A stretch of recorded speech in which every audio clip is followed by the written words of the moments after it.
Let's talk about showing rather than telling, using an example from Yakuza 6. We always say show, don't tell, but we often forget to mention that showing takes technique. Every technique you ever learn, cinematography, editing, lighting, writing, everything, it's all to help you show. So knowing what techniques you want to use and how you want to show is really important, and Yakuza is a good place to study that. Why Yakuza? Well, first off, they're actually pretty good at cutscenes. And second off, their whole series is about stony-faced men with blazing souls. How can you show someone's blazing soul if the biggest facial expression they can make is of mild annoyance? Well, we're going to see them employ three big techniques. There's a lot of other techniques, but three big ones in this particular video. They're going to start with the Kuleshov effect. The Kuleshov effect is a very basic idea. If you cut to a bowl of soup, and then you cut to a man, you're going to assume that the man is thinking about the soup. That's the nature of cuts. Since the man doesn't appear to have any significant facial expression, you're going to assume that they have whatever emotion you expect them to have. So he must be hungry because he doesn't look not hungry. Well, that technique is also used here. You show something touching, and then you cut to Kazuma Kiryu looking stony, and you just assume that he's touched because that's the nature of the cut. You show something annoying, and then you show Kazuma Kiryu, and you assume that he's annoyed. They use this a lot, but they do back it up with other techniques, including repetition. And so what they do is they give you repeated close-ups. They'll cut away, then they'll cut back, then they'll cut away, then they'll cut back, and every time they cut back, they get a little bit tighter on the face, which amplifies how important it feels, and they allow the expressions to get just a little bit more intense. By the end of 5 or 6 cuts, they have a full-on, massive facial expression, the biggest they can possibly have, mild annoyance, but it feels huge. It feels big because of the way that the camera keeps ratcheting in, and their facial expression very, very slightly escalates each time. The last technique is prop acting. If you can't show it at the face, show it with the props. You're going to see those three techniques in that order in this scene. Now, to set the stage, the guy standing up in pinstripes is the main character here, and he's not Kazuma Kiryu, he's a villain. He has been scheming to try and get to the top of the Yakuza pyramid for quite a while, and he hasn't really been doing very well. These guys keep getting in his way. But he's watched us, over the course of the game, blaze through these same blowhards without any difficulty at all. We have everything he's ever strived to get. We have respect, we have authority, we have people who are in charge of entire criminal syndicates begging us for favors. So he has come to admire us greatly, and that is where we stand with this video. So let's take a watch. We're going to watch through it once on its own. Keep your eyes open for the Kuleshov effect, and then the repeated close-ups at Titan, and then some prop acting. Let's get started.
男ってのは何をやってきたかじゃねえ。何をするかだ。口だけの老害の出る幕じゃねえってことよ。よう、もうその辺で。なんだよ。おい。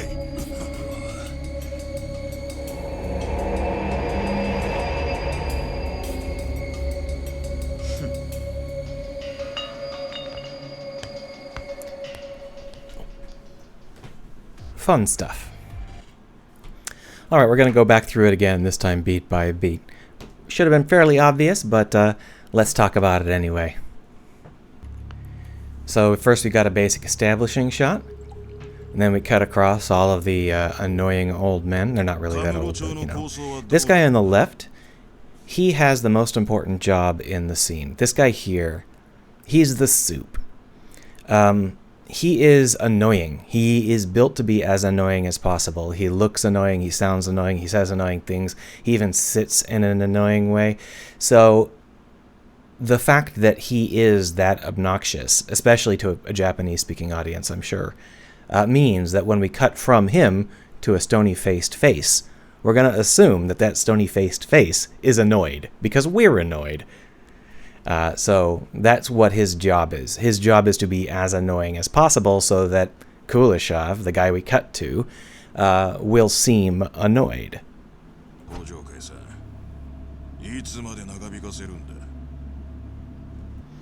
So the idea here is that we should already be able to sense that Somea, that's this guy's name, is holding it in. He knows these guys are annoying. He doesn't like them at all, and he's like thinking to himself, just one more hour. I just got to get through one more hour of this bullshit.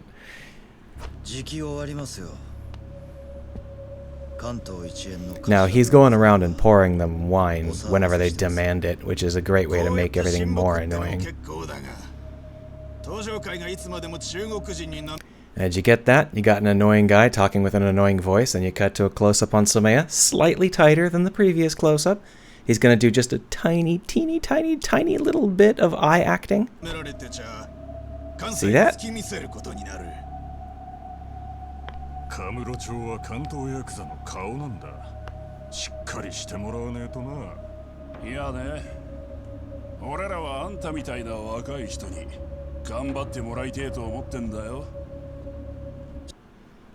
Pretty tight close-up. It's not progressing like 100% tighter, because they want to preserve the annoyance factor for the soup, the most annoying guy.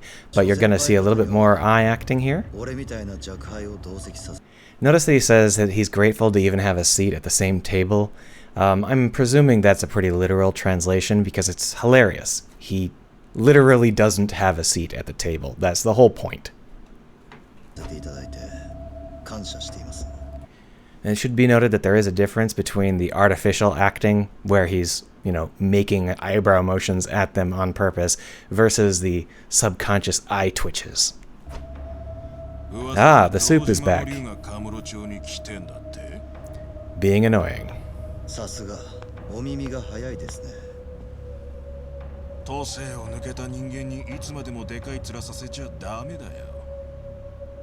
Ah, look, now we're nice and close. We're going to see a little bit more eye and brow acting. See that? See that? Now we're very, very close on the soup. Close-ups are powerful regardless of which side of the conversation they're on, so that when we're very, very close to someone annoying like this, we'll feel more annoyed. Our nose is being rubbed into it. So here we're seeing something really fun. These shots are doing double or triple duty. It's really very well done. It seems like we're pointing the camera at the soup because the soup is busy talking. But in actuality, we're pointing the camera at Somea. It is absolutely critical that we understand that Somea is standing behind this guy with a wine bottle, making faces that this guy can't see. There we go. See that? That sharp little glare? In any other game, that would be like, hey, honey, what do you want for dinner? Well, But in this game, that little glare is, this guy, I'm gonna fucking kill him. Notice that we're even closer, and notice that we even have a little music sting, and a little sing. 老害そりゃそうだろうがよ昔はすげえ極道だったかもしれねえが Watch this prop acting. 男ってのは何をやってきたかじゃねえ何をするかだ口だけの So, obviously this is projection, but I want to notice how they snap away to the guy on the far end of the table and then come back. I think that was a good move. This. Now, I think that's a good move because it gives a lot of kinetic power to the swing that happens afterwards because the camera goes out and then it comes back and it, then the swing goes back from the camera and then comes forward. I think it really adds... and it means that it feels like a really natural transition. Watch this. See that? See that wine bottle going up? That's great. It really tells you exactly what's happening, and it's so in the background. It's like they're not shoving it in your face. There's no like giant close-up of him raising the wine bottle.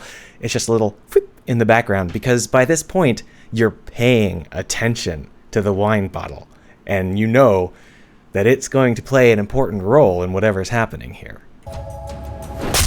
Ooh, do you hear that really low bass? It, like the wine bottle hits and goes crash, and then they added in this heavy boom underneath it just to make sure that you really feel it. You got a full follow through on the animation, and the head comes down with a smack. Oh, it's great. Obviously, the Yakuza team is good at violence. Reaction shots, and then we got a push in here. A close-up when there's motion on the camera like this really matters. Anytime there's motion in a close-up like this means that the shot is super important, and this push-in means that he's losing his shit.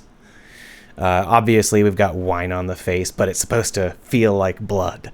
Basic stuff like that. He looks like he is about to just go to town, and we got the music in the background doing the Raiders of the Lost Ark. Whoa! And it just feels really potent. They're showing. But take a look at his facial expression. What should I have for dinner? But it doesn't feel like that in the scene, because they've been very careful to establish how he actually feels, even though it's not exactly how his face expresses. We do eventually get to see Somaya unmasked at the end of the game. Same with Kiryu. That's kind of the point of these things. At some point the mask cracks, but it's supposed to crack... at some point the mask comes off, but it's supposed to come off at the end. And until then you can only see these little cracks. Maybe burgers.